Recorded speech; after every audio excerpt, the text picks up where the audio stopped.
lies will be exposed. That's all. And anyone who takes that the wrong way, know why they take it the wrong way.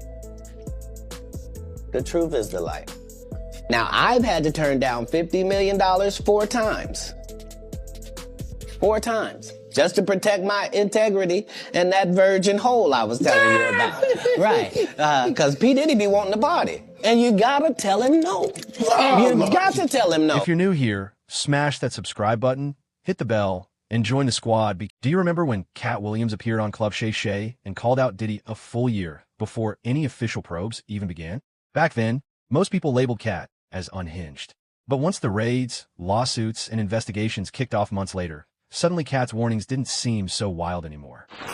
Big dick deviance is all catching hell in 2024. It's up for all of them. It don't matter if you Diddy or whoever you is. TG Jakes, any of them. All lies will be exposed. That's all. And anyone who takes that the wrong way, know why they take it the wrong way. The truth is the light. Now, I've had to turn down $50 million 4 times. 4 times. Just to protect my integrity and that virgin hole I was telling you about. Right. Because P. Diddy be wanting to party. And you gotta tell him no. You got to tell him no. I did. I did. See, I got the receipts for everything I'm telling you. I don't want to look at nothing I don't want to have.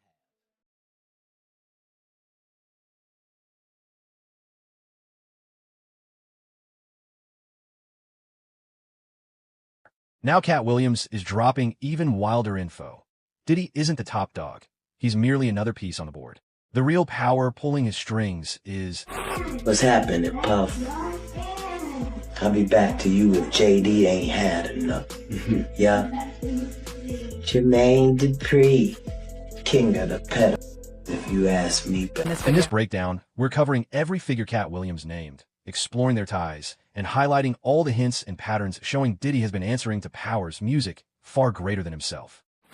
Be gay in Hollywood, you never expected.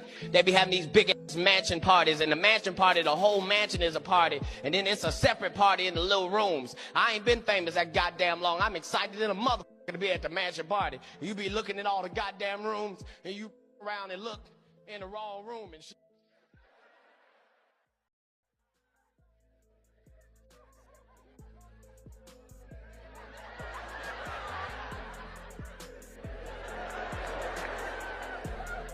Come here, come here. Is that 2 niggas kissing? Hollywood elites use cash to keep you in line. Music. Diddy reached billionaire status only because he was permitted to get there. He never cared about the source of the funds, music, and was ready to do whatever it took, even trading away his dignity. Dave Chappelle got offered the same bag but turned it down flat. Dave was dangled $50 million, yet he understood the strings attached. It wasn't simply a deal, it was total domination. And they set what's called a salt trap.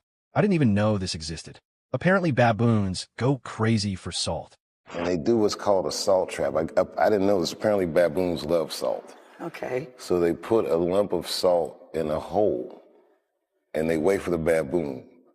The baboon comes, sticks his hand in the hole, grabs the salt makes his hand bigger, and he's trapped. He can't get his hand out. Now, if he's smart, all he does is let go of the salt. Baboon doesn't want to let go of the salt. Then the bushman just comes, takes the baboon, throws him in the cage, and gives him all the salt he wants. And then the baboon gets thirsty. The bushman lets him out of the cage. The first place the baboon runs to is water. Bushman follows him, and they both drink to their fill. And in that analogy, I felt like the baboon. But I was smart enough to... Katt Williams was also offered $50 million for separate times, but music, he made the same choice. And he broke down exactly why. Sometimes refusing money is the only way to safeguard what truly counts. Here's the insane part. When Dave and Katt rejected the cash, the industry hit back hard. Oprah publicly branded Dave Chappelle crazy for walking away from a deal that would have turned him into a control puppet. Katt Williams got blackballed across the board for speaking against the abuse. Out of my frame of reference. I've been in show business since I was 14, and I've heard the stories of what happens, and I've seen these kinds of things play out in front of me. Okay. When you say you heard the stories, what do you mean? What stories? I mean, you see it before. Look, Mariah Carey made a $100 million deal, and 3 months later, she's all of a sudden mysteriously crazy. Or Martin Lawrence punches through and he's waving a gun on the street screaming, "They're trying to me."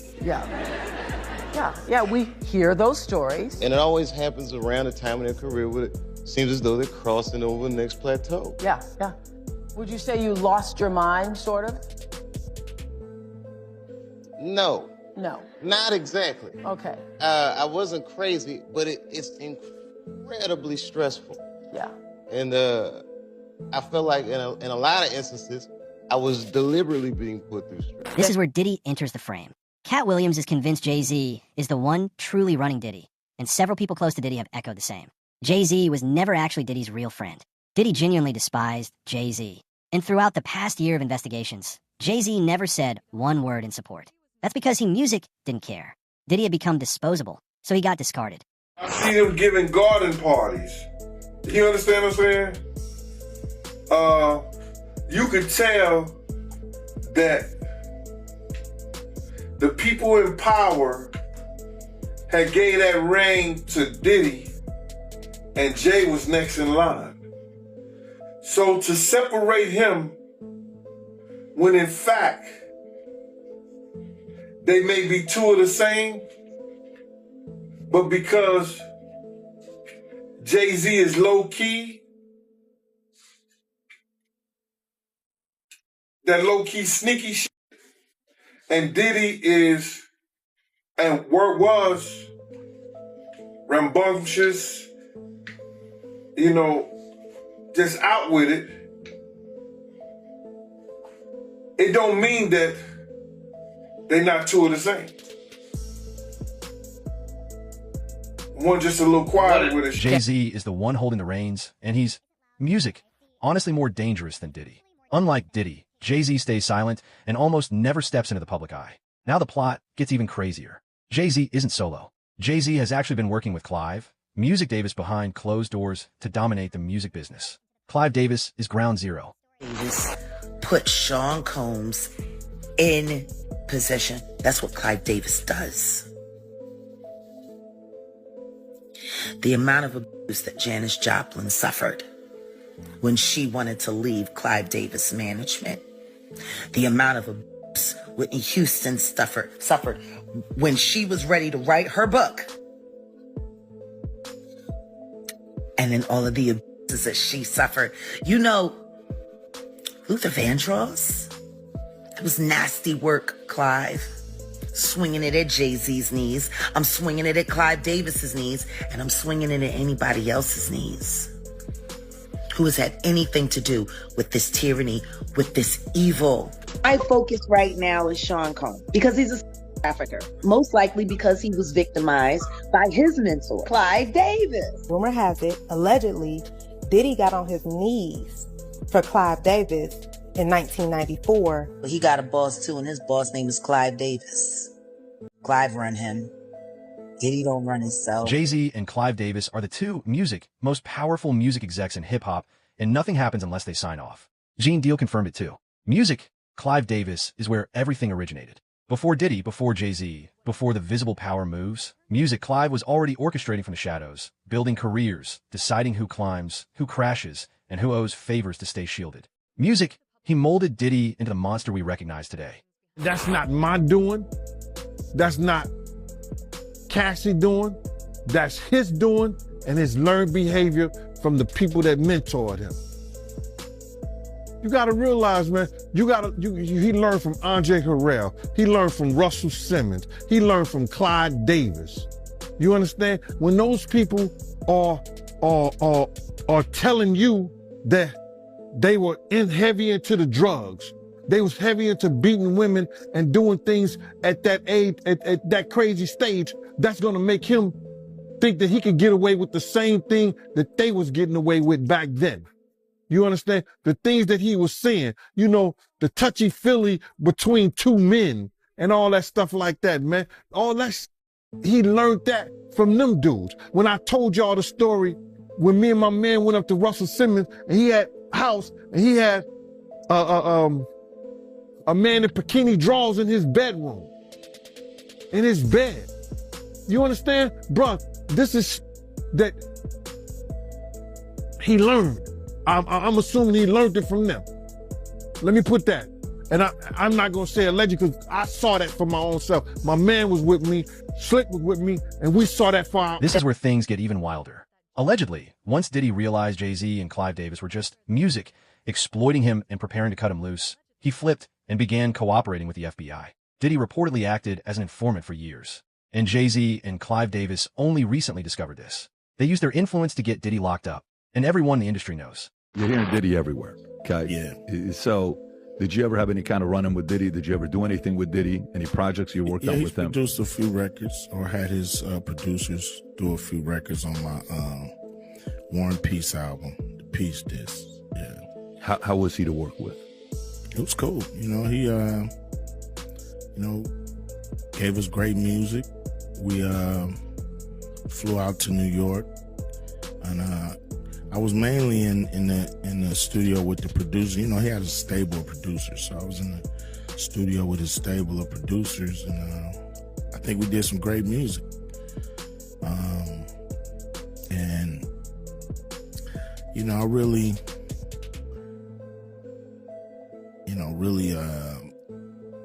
kind of, lost contact with him and really stopped, dealing with Puffy around 94. Yeah. Any specific reason? Yeah, I mean, they was doing their thing, I was doing mine. And, I'm not the partying type. You know what I mean? I ain't never been to a Diddy party. I ain't never really wanted to go. But I don't go to a lot of people parties. That just ain't what I'm in. Diddy was reportedly working with the feds, feeding them intel. Music, that's how he avoided a life sentence.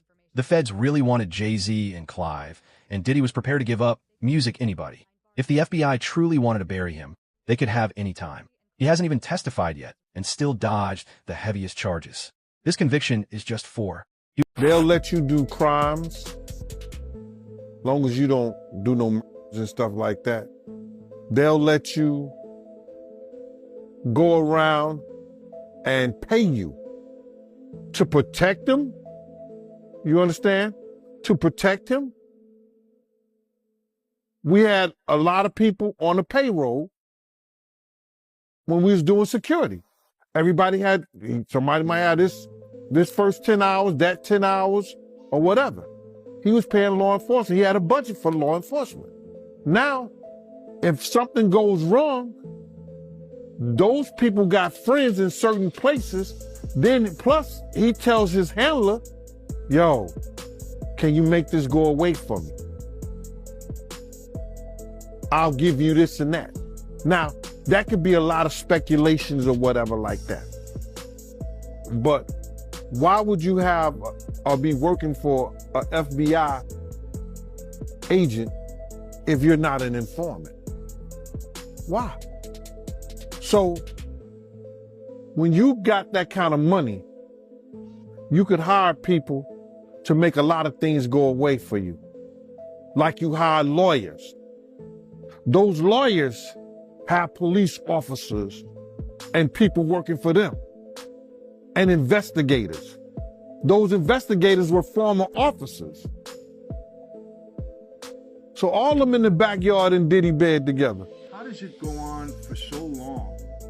When we were on the street, we didn't get a day's rest. I mean, the government was all over us. The FBI is all over us. They got investigations on us. They got informants. They got surveillance equipment. He was not cutting you off, but he was an informant for years. Was he really? Yeah. That's why when people was like, oh, he's going well, he's not. The reason why these type of people get caught up, they always been telling they bigger than the law because they part of the law, And as you know, all these people get... He was gathering dirt on the real bosses, planning to flip the script and become the one in control. According to insiders, he wasn't just stacking cash and status. Music, he was collecting names, secrets, favors, the kind of leverage that only matters when you're ready to deploy it. The issue is Diddy never grasped how powerful his adversaries truly are. Diddy... All about the money. They saw what he did to Cassie. With the kicking, the punching. They saw what they did to Cassie. They know that nobody in America liked that. So now these people are represented by a brand. Whether it's something about the music, clothing, movies, they not gonna come out and speak on nothing that has anything to do with them, and they praying that they not on the tape doing crazy stuff, being oiled up in the whole 9 yards. They praying. So until the feds say, hey, yo, listen here. We got you on, hey, buddy, we got you on this tape, and girl looked like she was pretty young. We're not gonna show it, but we need you to come and testify against Brother Love, P. Diddy, Puff Daddy, you know, Sean Combs. That's when they're gonna start talking, and they're not gonna be talking in his favor. When the feds come to them and show them what they got on tape. Diddy figured he was secure behind bars. But right around the time whispers started about him preparing to confess, Diddy, music got jumped.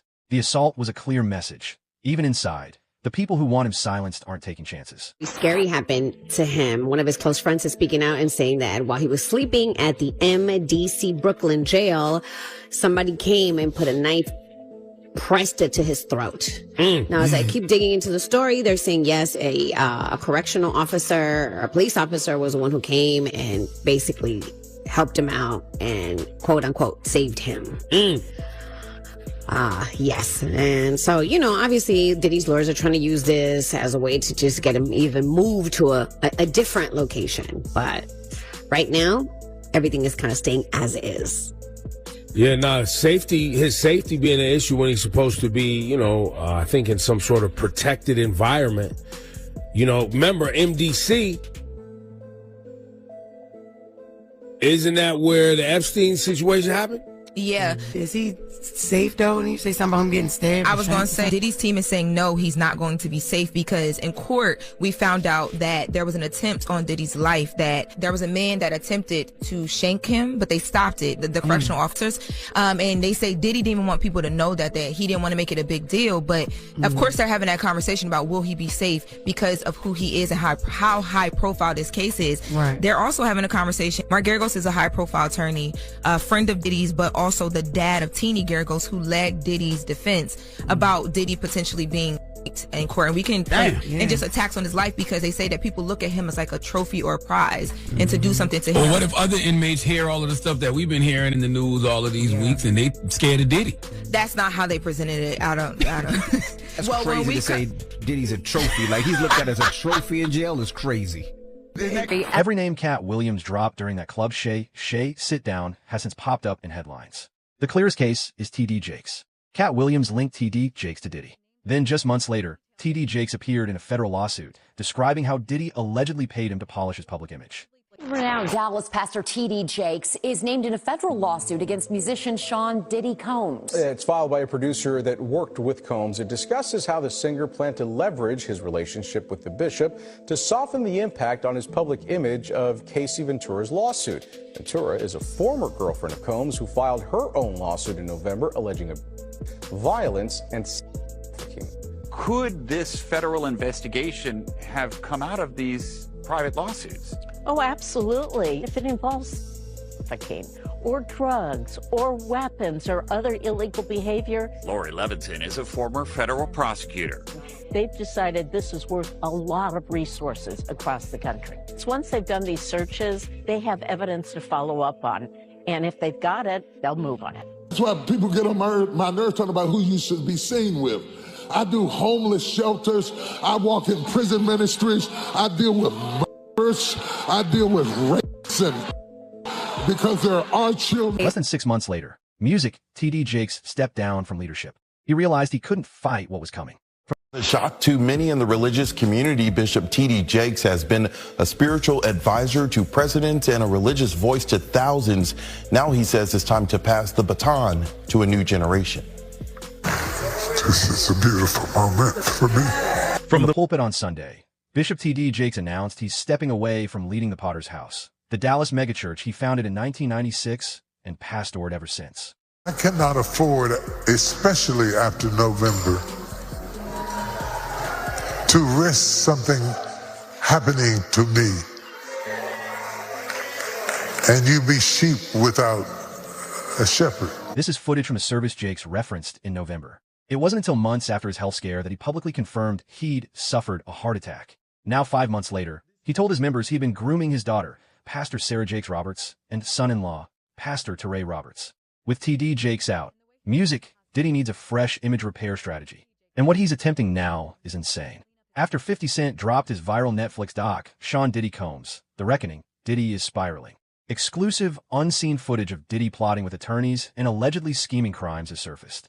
How is Diddy planning to counter this? With his own documentary? Has a new Diddy documentary coming out, and this time it is coming from the perspective of Diddy and his sons. All the time I thought we were about to leave Diddy in 2025. Well, this documentary is coming in 2026. And a lot of people, just like myself, are already not feeling this new documentary coming from Diddy's sons. A lot of people aren't happy about it and actually shocked that the owner of Zeus Network, Lemmy, is doing this Diddy documentary. But what a lot of people fail to forget is Lemmy and Diddy have been friends for quite some time. Of his children arriving in court for day one of their father's trial in New York. Hands gripped in solidarity. Do you still believe your dad's innocent? How did you feel hearing that testimony? Do you apologize on behalf of your father? Do you believe your father's innocent? Do you still convince your father's innocent? Your dad is just for you! Your dad is just for you for abusing women! That's wrong! You got to work! The foes, the joy, the pain, our grace, the loyalty, the betrayal, the love, the hate, the truth, the lies. And Diddy calling from Fort Dix. This is a prepaid collect call from Federal Correctional Institution, Fort Dix. When they released this trailer last night, there were so many comments to Lemmy and Zeus Network that they did not want to see this. A lot of people feel like this whole new documentary is just a PR narrative once again being pushed by Diddy and his sons to try to clean up his image. And after hearing certain things on 50 Cent's Netflix documentary, we have to go back in time and remember what we were seeing during trial. Even when it came to Diddy's sons, Christian and Justin Combs, they both came on 2 separate occasions to trial wearing a free Sean Combs shirt. The first one to do this was Christian Combs during Jane's testimony, and you're not supposed to wear this stuff in front of a jury to try to sway their opinions. And the judge actually told him he had to leave and take it off. And then literally like a week later, Justin did the same exact thing. It was taken out of the courtroom by the judge. And we already saw the videos in the Netflix doc of Diddy talking to Justin saying he needed to push out certain content to control a narrative. During the trial, there were a lot of things going on that I could see that to me felt like it was just straight PR. Do you remember all of these people that were wearing the free Diddy shirts? And it was actually a meme coin that's on their shirt. It's money. He was paying people to stand outside the courthouse, showing support, music during the trial. He had zero real support. Multiple reports and online claims say the crowd holding signs and chanting weren't longtime fans. Music, they were employees on payroll. Why do you feel that way? So these are all paid protesters. You can get $20 an hour if you wear a t-shirt. You gotta speak up. She just got recruited, right? I refuse. You said no. No. It wasn't worth the 20? No, but like he told me that it's for a Diddy coin, so I'm not really sure what that is. As more old clips resurface, insiders talk, and memes spread, Diddy's usual supporters have vanished. No public defense, no industry backing, no heavyweights stepping up. This only reinforces what Katt Williams said. Diddy is isolated. Seen footage of Sean Diddy Combs in the days leading up to his arrest in New York last September. You want to put the stuff in my fanny pack, King? The exclusive video obtained by Netflix shows Combs debating with his lawyers about strategy. Listen to me. I'm going to get off the phone right now, and I am going to let you professionals look at the situation and come back to me with a solution. No matter what, no matter what nobody said. Let's just here and there, y'all are not working together the right way. We're losing. The footage is part of a new docu-series directed by Alex Stapleton and executive produced by Curtis 50 Cent Jackson titled Sean Combs: The Reckoning.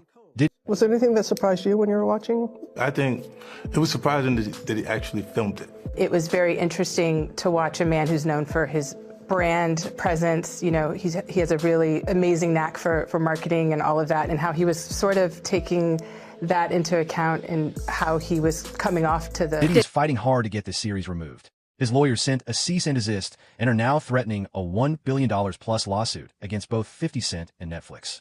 Too bad. 50 Music Cent insists all footage was obtained legally.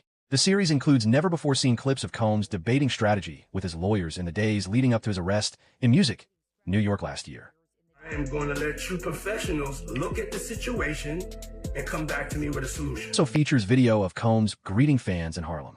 Oh, fuck that, bro. Lord, you win. I'm gonna win. Lord, you win. Be with it. I'll accept it. And then saying this moments later. I need some hand sanitizer. Hold on. I got it. I've been out in the streets amongst the people. Yeah, I gotta take a bath. Like the amount of people that actually I'm coming in contact with, like that's what I have to do. You know what I'm saying? It's like 150 hugs. Combs' lawyers are demanding Netflix yank the series, claiming it uses unauthorized stolen footage as part of a shameful hit piece. Music. The project is executive produced by Combs' longtime rival Curtis 50 Cent Jackson and director Alex Stapleton. Music, who stated, quote, "We obtained the footage legally and have the necessary rights," end quote. Before the cease and desist went out yesterday, Stapleton and Jackson spoke with Robin Roberts about the series. How do you respond to people who say that it's more about the disdain that you have for Sean Combs than it is for giving the victims a platform? It's not personal. The show is not completely the perspectives of people that did not like Sean. Not everyone needed to have an allegation to be a part of this. So now do you believe Diddy was just a pawn, or everything Katt Williams exposed? Do you buy that Diddy was only now a pawn? it's your turn. Or is there even what do you more think about beneath us the in the surface? comments? Because Drop your trust thoughts me, in the comments. this is taped Trust me, and more this story revelations is are far coming from over. finished. More names, more. footage, Do you think there's and more to the bombshells story? are on the way. Drop your thoughts.